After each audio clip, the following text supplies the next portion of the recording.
आपसे ऐसा अपराध बन गया है, इसका कोई काट नहीं है, जैसे गुरुद्रोह का कोई काट नहीं है, बिना कुछ प्रायश्चित के पाप नष्ट करने का उपाय है, श्रीपाद बता रहे हैं। थोड़ी दिन आपको लगेगा, इसके बाद उसका पूरा सर्वनाश हो जाएगा।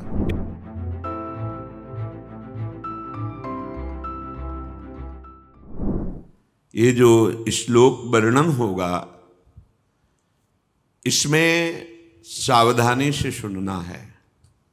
श्रीपाद कह रहे हैं कि यह कुर्याद गुरुतल्प कोटि गमनम हन्याच विप्रार्बुदम स्वर्णं चापि हरेत् पिबेच्च मदिराम संसर्गवान् तादृशैः अन्यंचोद्भटगो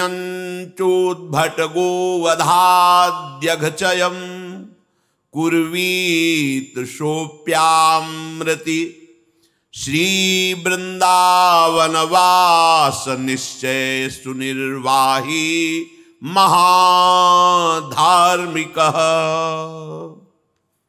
श्रीपाद कह रहे हैं, विश्व में सबसे बड़ा पाप है गुरु पत्नी गमन, अर्थात गुरु माता के साथ व्यभिचार।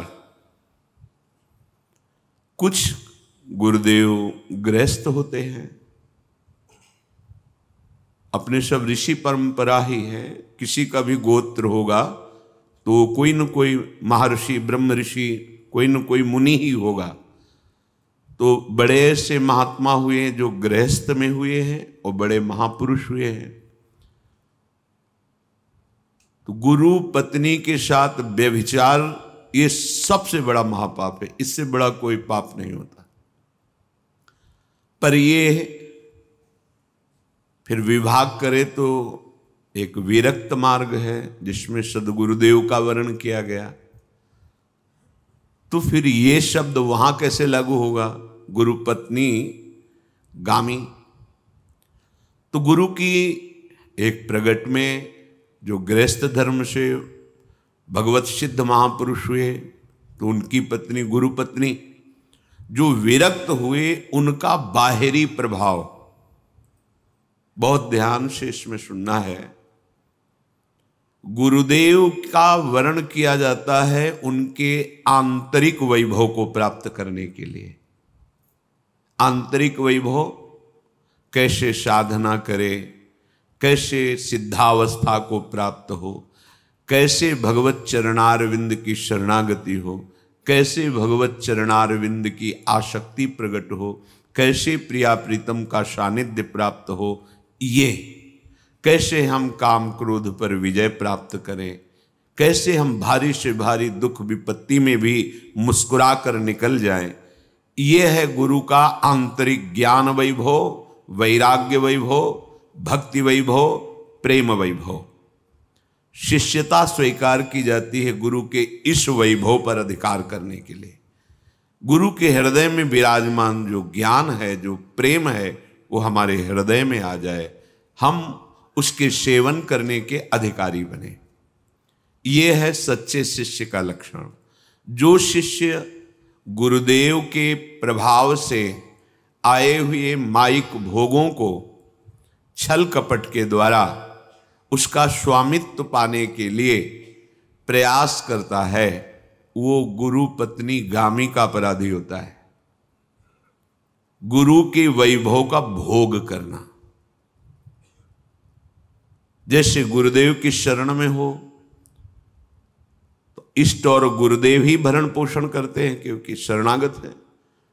जितना उदर में उचित अन्न और शरीर में वस्त्र, और जितना कम खर्चे से हमारा शरीर चल जाए और मन वचन कर्म से गुरुदेव के चरणों की बताई हुई जो उपासना पद्धति है उसमें हम तन्मय हो, इसमें कोई बाधा नहीं है।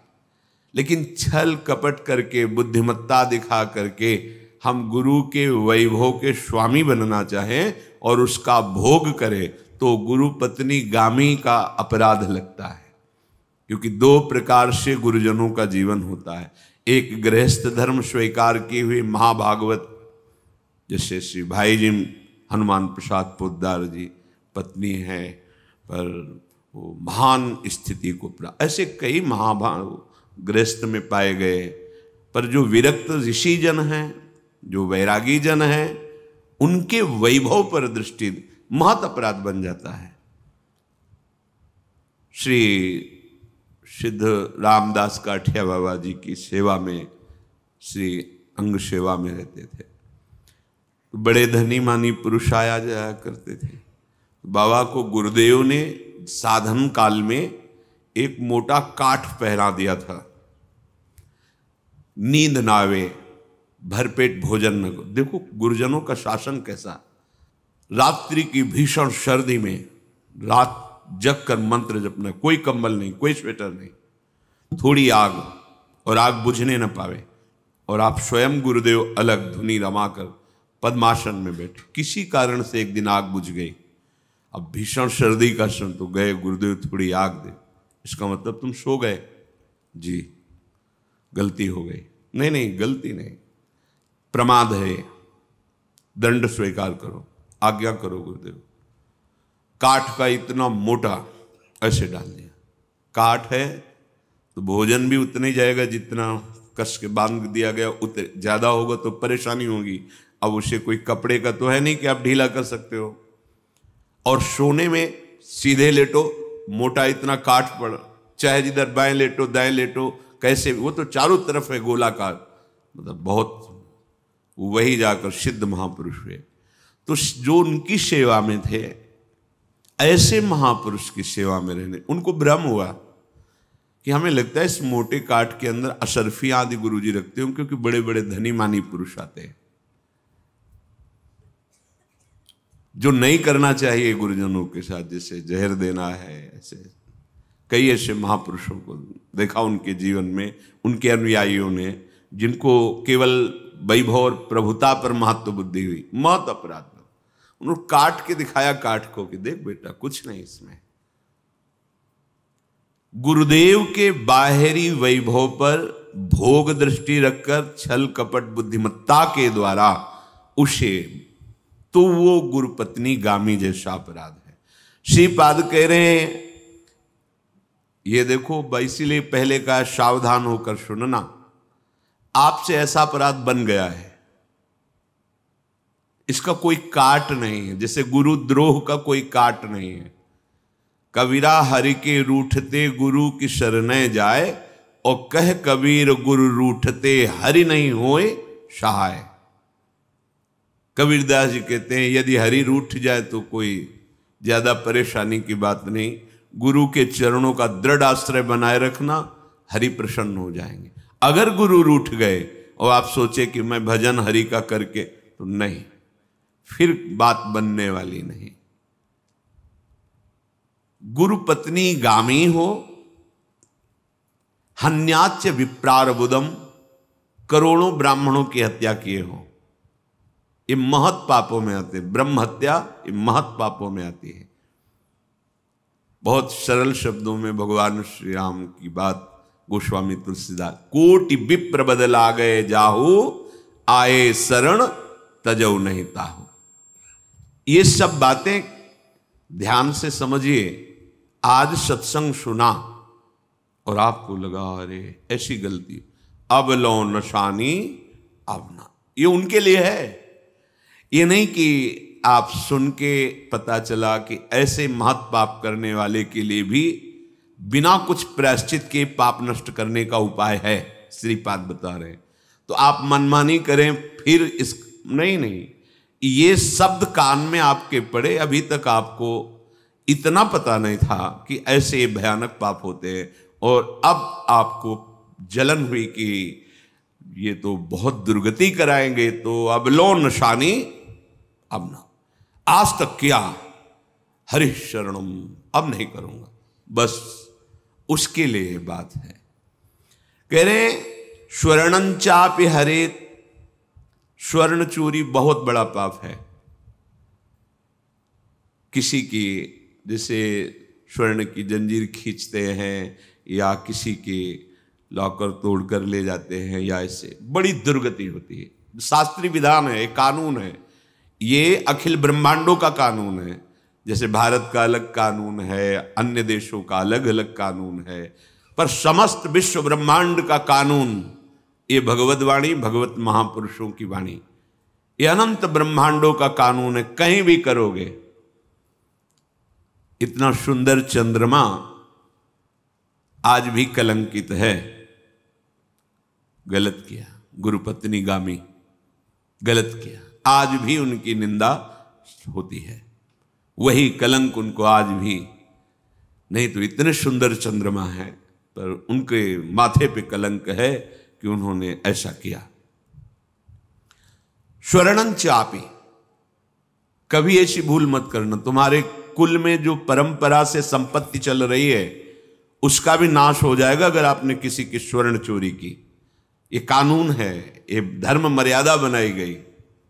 स्वर्णं चापि हरेत, किसी की भी स्वर्ण चोरी नहीं। कोई भी किसी भी प्रकार से संपत्ति धन का जो अपहरण करता है, थोड़ी दिन आपको लगेगा, इसके बाद उसका पूरा सर्वनाश हो जाएगा। ये देखा है, पूरा सर्वनाश हो जाएगा। मनमानी आचरण करने वाला नष्ट हो जाता है, धर्म पूर्वक चलने वाला दीपक की तरह जलेगा, लेकिन कुल परंपरागत वो सुखी रहेगा।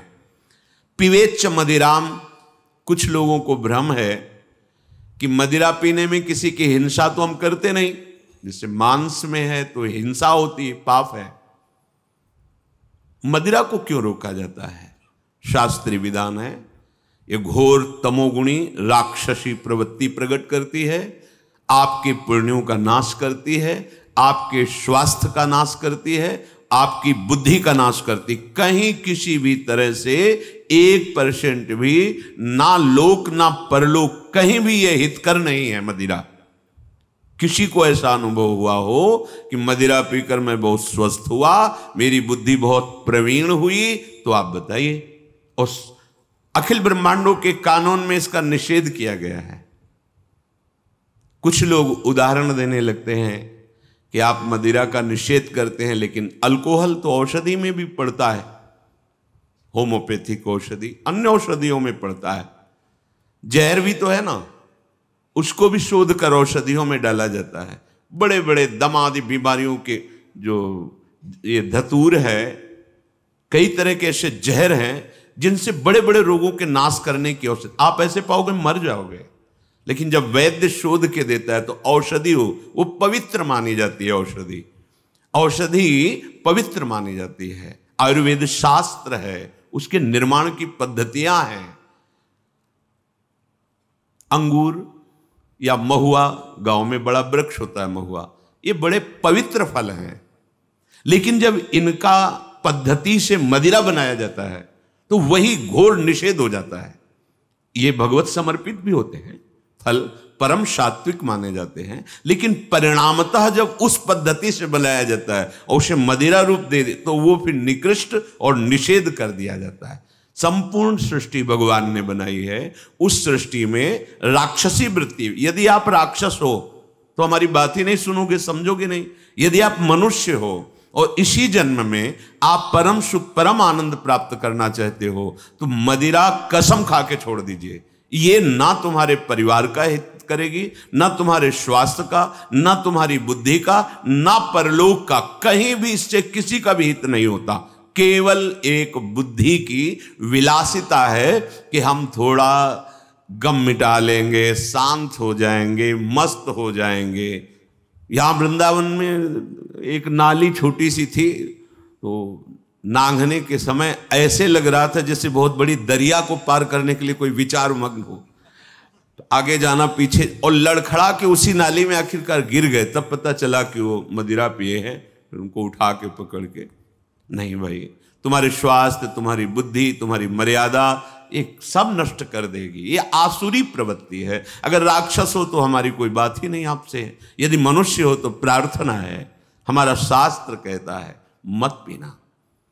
इसके लिए नरक में जो वर्णन किया गया है, तो गला करके लोहा उसे पिलाया जाता है जो मनुष्य चतुर्वर्ण में प्रकट होकर मदिरा पान करता है। नहीं, ऐसा निषेध है, आप मत करें। इसमें तर्क वितर्क मत कीजिए। कुछ गुरुजनों की, शास्त्रों की बातें यथावत स्वीकार करनी। कई बार कहा है, जैसे प्याज लहसुन में कोई हिंसा नहीं है। जहां आलू प्रकट हो रही है, शकरकंद प्रकट हो रही है, बिल्कुल ठीक उसी पद्धति से ये प्याज लहसुन भी होते हैं, उसी खेतों में होते हैं, पर इनका प्रभाव तुम्हें पता नहीं। ये पुण्यनाशक और तमोगुण बढ़ाने वाला है, इसलिए निषेध कर दिया गया है। जो हमारे महर्षियों ने अनुभव किया है, जो शास्त्र लिखने वाले महापुरुषों ने, प्रथम तो लिखने वाले भगवान ही है, उनकी श्वासों से वेद प्रकट हुए और उसको भगवान श्री कृष्ण द्वैपायन व्यास देव जी के रूप में प्रकाशित किया, भगवान ही है। तो जो कानून है उस पर यदि हम चलेंगे तो हमारा जीवन मंगल, कानून के विरोध में चलेंगे तो फिर हमारी हानि हो जाएगी। तो पिबेच्च मदिराम, जिसने मदिरा पान किया, आज सुना और नियम ले लिया, नहीं पीऊंगा, फिर आप देख लेना, आगे खुद देख लेना। हमें तो कई ऐसे परिवार मिले हैं जो रोते हुए मिले हैं, उनके बड़े जन जो परिवार के, वो शराब पीते थे, ऐसे उनको देखा, विहाल देखा। बच्चों के लिए कपड़ा नहीं, वो आदमी 100, 150 की, 200 की शराब पिएगा जाके। कितनी निकृष्ट तुम्हारी बुद्धि।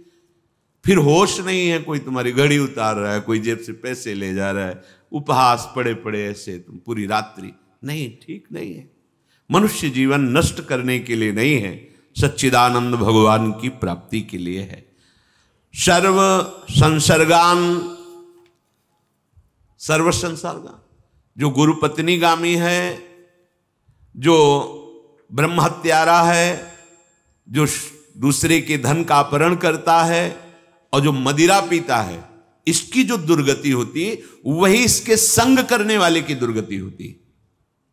आपने ब्रह्म हत्या नहीं की, आपने ये अपराध नहीं किया, आपने शराब नहीं पी, लेकिन आप इनका संग कर रहे हैं, उनके साथ बैठे हैं, तो संसर्गान तादृशी, उसकी दुर्गति वैसे ही होगी। अब इसका विपरीत पक्ष ले लीजिए। यदि आप साधु संग करते हैं, आप साधु नहीं हैं, आप साधु संग करते हैं, सत्संग सुनते हैं, आप गृहस्थ में हैं, संसार में हैं, आपकी गति वही होगी जो एक साधु की गति होती है। जैसे आप शराब नहीं पीते, व्यभिचार नहीं करते, धन चोरी नहीं करते, लेकिन ऐसे लोगों का संग करते हैं, तो आपकी तादृश ही संसर्गान, उस दोष के कारण आपकी दुर्गति होगी। हमने गांव में देखा है, जिससे कोई जुआ खेल रहे हैं तो 10 लोग खेल रहे हैं तो 20 लोग खड़े देख रहे हैं। तो जो हमारे कानून विभाग के जन जाते हैं ना, तो पहला डंडा देखने वालों के पीछे पड़ता है, और जब उनको पकड़े भागे, बोले हम तो देख क्यों रहे थे, यहां क्यों थे, खेल, वो भी जान रहे कि खेल नहीं रहे, लेकिन डंडा पड़ेगा, पिटाई होगी, पकड़े जाओ, क्यों, तुम देख रहे थे। तुम्हारा मनुष्य जन परहित सरिस धर्म नहीं भाई। तो संसर्गान तादृशी, ऐसे लोगों का संग करने वाले की भी वही दुर्दशा होती है। अन्यं चोद्भट, और भी बड़े बड़े महान पाप, गोवधाद्य घयं चयम कुर्वीत सोप्यामृति, महापापों में गौहत्या भी आते हैं। अगर कहीं ऐसे पाप हैं, अब आपने सत्संग सुना, वो आपको लगा कि अब कैसे तो मांस खाया, मदिरा पिया, व्यभिचार किया, ये सब गंदे काम हो गए, अब क्या करूं। तो श्रीपाद कह रहे एक उपाय है केवल। जैसे कोई कह दे कि अब आप संयम नियम से रहो, भजन करो, शास्त्र, नहीं होगा उससे। पापवंत कर सहज स्वभाव, भजन मोर ते भाव न काऊ। बातें चाहे बना लो, हृदय तुम्हारा मलिन हो गया है पापाचरण करते हुए, तो उपाय क्या है? क्या इसका निस्तार नहीं हो सकता? क्या वो निष्पाप नहीं हो सकता? उसका कल्याण नहीं हो सकता? बोले निश्चित हो जाएगा कल्याण। भगवान ने भी कहा है, अपिचित सुदुराचारो, भारी सांगो पांग पापाचरण करने वाला भी यदि मेरी शरण में आ जाए, अनन्य भाग, बस प्रभु के सिवा मेरा कोई कल्याण निस्तार नहीं कर सकता। हे नाथ, मैं आपकी शरण, प्रभु का आश्रय। यहां श्रीपाद करे, श्री वृंदावनवास निश्चय सुनिर्वाही महाधार्मिक क्षिप्रम भवति धर्मात्मा। इसी अपिचे सुदुराचारो क्षिप्रम भवति धर्म, बहुत शीघ्र उसे मैं धर्मात्मा बना दूंगा, महात्मा बना दूंगा। संसार भले दृष्टि से देखे ये वही है जो पहले शराब पी, अब नहीं, अब नया जन्म हो गया, भगवान की शरणागति ले ली, अब वो महात्मा बन जाए। भगवान इसीलिए आदेश करते हैं कि उसे महात्मा मानो। अपिचेत्सु दुराचारो भजते माम अनन्य भाग साधुरेव समंतव्य, मंतव्य मेरी आज्ञा है, अब मानो, क्योंकि मैं उसे महात्मा बनाऊंगा। करूं सद्यते साधु समाना। राष्ट्रपति ने माफ कर दिया, सब खत्म, सारी वकालत, सब जज का न्याय सब एक तरफ रह गया। राष्ट्रपति ने कृपा करके माफ कर दिया, माफ हो गया।